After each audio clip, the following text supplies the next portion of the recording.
గత 5-6 రోజుల నుంచి చూస్తున్న ఈ పరిణామాలు చూస్తుంటే నేను అనుకున్నా, ఎందుకు మాట్లాడాలనే, ఊరికే మాట్లాడుతుంటారు కేటీఆర్ గారు, మనం మాట్లాడటం కరెక్ట్ కాదు అని ఒక వారం ముందు అనుకున్నా. కానీ ఈ వారం రోజుల నుంచి కేటీఆర్ గారు మైకి పట్టుకుంటే చాలు, ఆయన మాట్లాడే మాటలు, ఆయన వ్యవహరించే శైలి గురించి నాకు భయం అవుతుంది, బాధ అనిపిస్తుంది ఆయన చూస్తే. ఎట్లా త్వరలో ఒక 2 ఏళ్లలో ప్రభుత్వాన్ని పడగొడతా అంటాడు, త్వరలో ముఖ్యమంత్రి అవుతా కేసీఆర్ గారు అంటాడు. కరెక్టే, చేయండి. రేపు జరగబోయే ఆంధ్రప్రదేశ్లో ఎలక్షన్ జరుగుతున్నాయి, అక్కడ ముఖ్యమంత్రిని చేయండి. లేకపోతే మహారాష్ట్రలో ఎలక్షన్ జరగబోతున్నాయి, అక్కడ ముఖ్యమంత్రిని చేయండి. లేకపోతే ఎక్కడ పక్క రాష్ట్రాల్లో, కేరళలో భారతీయ రాష్ట్ర సమితి కదా మీ పార్టీ అధ్యక్షులు కేసీఆర్ గారు, భారతదేశంలో ఏ రాష్ట్రం నుంచి అయినా ముఖ్యమంత్రి అవడానికి అర్హత ఉంది, ఆయన కావాలి, మీరు పోరాడాలి, మీరు పార్టీ భారతీయ రాష్ట్ర సమితి భారతదేశ వ్యాప్తంగా బలపడాలని కోరుకుంటున్నా. అట్లాగే 4 ఎమ్మెల్యేలు వచ్చి ముఖ్యమంత్రి గారిని కలిస్తే ఉలిక్కిపడి నిద్రపోకుండా ఆగమాగం అయిపోయి అసలు ఏదో కొంపలు విరిగిపోయినట్టు, ఎందుకు సార్ అంతా వాళ్ళని మానసికంగా హింసించి ప్రెస్ మీట్లు పెట్టించి మీరు స్క్రిప్ట్ రాసిచ్చి దాన్ని చదవండి అని చెప్పించారు. వాళ్ళు ఒక 2 లక్షల మందికో 2.5 లక్షల మందికో ఓట్లే ఒక ప్రతినిధిగా ఉన్నప్పుడు వాళ్ళ సమస్యలు ముఖ్యమంత్రి గారిని కలిసి చెప్పుకోవద్దా? ముఖ్యమంత్రి గారిని కలవద్దా? ఇది ప్రజాస్వామ్యం కాదా? ఎక్కడ పోతున్నారు సార్ మీరు? ఎందుకు అంత భయపడతారు? అంత బంధించి బర్రెల్ని కట్టేసినట్టు కట్టేపించుకొని మీ చెప్పు చేతుల్లోనే మీ చెప్పు చేతుల్లోనే రాష్ట్ర ప్రజలు ఉండాలని జనాన్ని అందరినీ ఊరికే అది చేస్తాం, ఇది ఇయ్యకుంటే ఇది చేస్తాం, తిరగబడతాం, ఎగబడతాం, కోస్తాం, నరికేస్తాం, ఏందేందో మాట్లాడతారు. ఎందుకు సార్ కేటీఆర్ గారు మీరు దయచేసి మాట్లాడకండి సార్ అట్లా. ఇది ప్రజాస్వామ్యం. ఇప్పుడు కాంగ్రెస్ పార్టీ తెలంగాణ రాష్ట్రాన్ని పరిపాలిస్తుంది.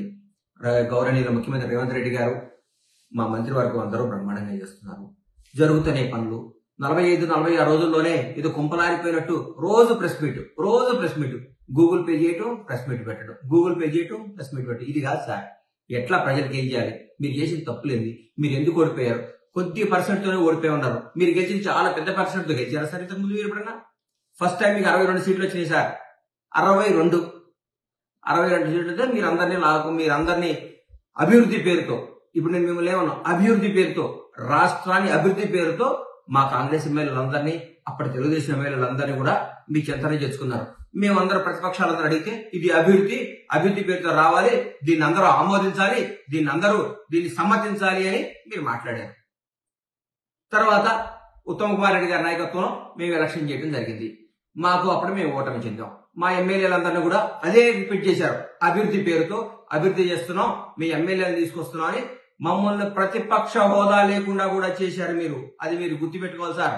మీకు ఒక న్యాయం, మీరు చేస్తే సంసారం, మేము చేస్తే తప్ప. మీకు న్యాయం, మాకు ఒక న్యాయమా? మేము ఇప్పుడైతే తెలంగాణ రాష్ట్ర ముఖ్యమంత్రి పోస్ట్ ఖాళీగా లేదు. 5 ఏళ్ల తర్వాత ఎలక్షన్లు వస్తాయి. ఇంకో 10 ఏళ్ల వరకు కాంగ్రెస్ ప్రభుత్వం ఉంటుంది. మాకు ఇందులో ఏమాత్రం డౌట్ లేదు. మీకేమన్నా అంతగా ముఖ్యమంత్రి కావాలి, అర్జెంట్ గా పదవులు చేపట్టాలి, రాష్ట్రాన్ని అది చేయాలి ఇది చేయాలనుకుని ఉంటే మీరు వేరే రాష్ట్రాలకు వెళ్ళి, కొత్తగా బీఆర్ఎస్ పార్టీ కదా, భారతీయ రాష్ట్ర సమితి కాబట్టి మీరు ఎక్కడైనా ఇంప్రూవ్ చేసుకోండి, డెవలప్ చేసుకోండి, పనిచేయండి. కానీ ఇక్కడ మాకు చాలా పనులు ఉన్నాయి.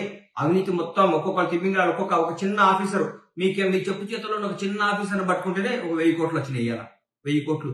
ఇట్లాంటి 1000 కోట్లన్నీ రికవరీ చేసి పేద ప్రజలకి, తెలంగాణలో ఉన్న పేద ప్రజలకు పంచండి సార్ అని గౌరవ ముఖ్యమంత్రి గారిని చేతులెత్తి నమస్కరిస్తున్నా.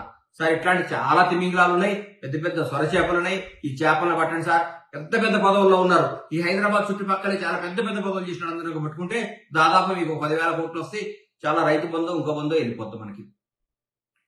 ఇట్లా ఈ అవినీతి చేస్తేనే, ఈ అవినీతిని నిర్మూలిస్తేనే మనం బ్రహ్మాండంగానే 6 గ్యారెంటీ చేయగలుగుతామని మాకు నమ్మకం ఉంది. మీకు చేతులెత్తి దండం పెడుతున్నా, కొద్దిగా ఓపిక పట్టండి, కొంచెం మీ మానసికంగా నిబ్బరం చేసుకోండి.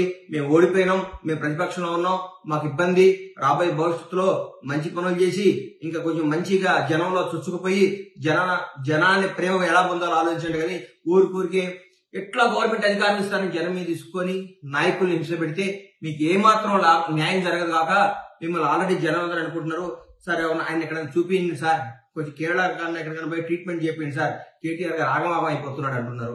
దయచేసి మీరు మాకు పెద్ద రాష్ట్ర చాలా పెద్ద ఉన్నతమైన స్థాయిలో ఉండి వచ్చిన కేసీఆర్ గారి అబ్బాయిగా మిమ్మల్ని గౌరవిస్తున్నాం.